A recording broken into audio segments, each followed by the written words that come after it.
Hello friends, good morning. Welcome to my amazing sa pyara sa channel Physics Universe. I hope you are all fine at your home and we are enjoying this online lecture. So guys, today's our topic is inductance. Now, inductance. So previously we discussed that the magnetic flux, changing of magnetic flux is proportional to current, मतलब कि जितना magnetic field change होगा उतना ही हमें current मिलेगा, induce current will be there because of magnetic changing in magnetic field. Clear?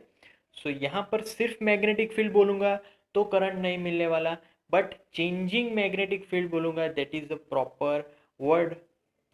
सो अगर उसको मैं बाय फॉर्मूला लिखूं तो magnetic flux is directly proportional to current. So it is also correct that change of magnetic flux with respect to time gives us, it is directly proportional to change of current with respect to time.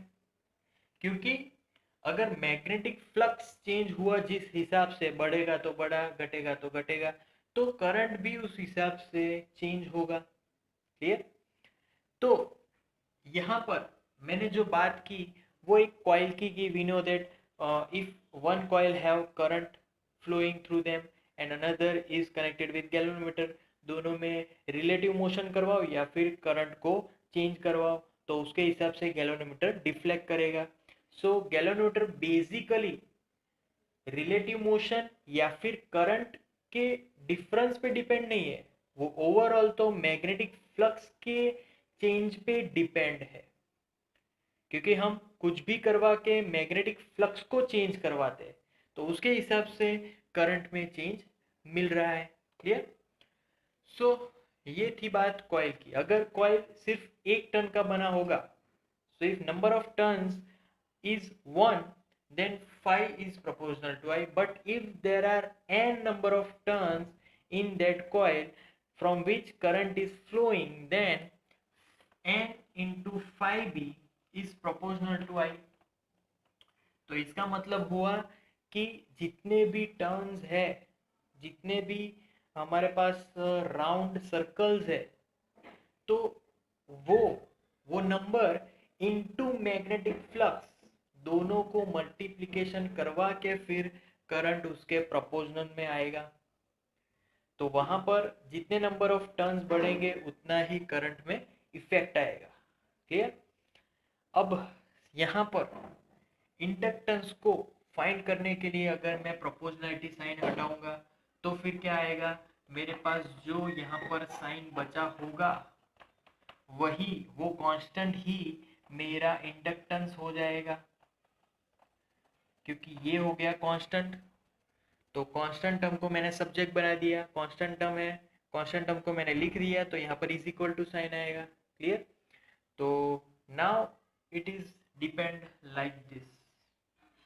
Clear? So our inductance clearly it shows that it is scalar quantity, scalar है वो completely। दूसरी बात कि उसका अगर unit लिखें तो unit is from this formula, पहले तो 5b मैग्नेटिक फ्लक्स है, weber into ampere inverse, simple. But second unit is henry and it is denoted by capital H. So ये उसका ऐसा यूनिट हो गया, उसको हम लोग हेनरी से उसका यूनिट लिखेंगे। क्लियर? ओके। अब यहाँ पर जो इंडक्टेंस है उसके डायमेंशन की बात आ गई कि भाई डायमेंशन क्या होगा इंडक्टेंस का। तो डायमेंशन अगर लिखना हो तो इंडक्टेंस को पहले मुझे बॉक्स में लिखना पड़ेगा। क्लियर? फिर इक्वेशन में जितने भी टर्म्स है उसको मुझे रखना पड़ेगा। नंबर ऑफ टर्न्स, नंबर है उसका कोई डायमेंशन नहीं होता। 5b की बात करो, 5b is its equation is bar, so b into a. Clear?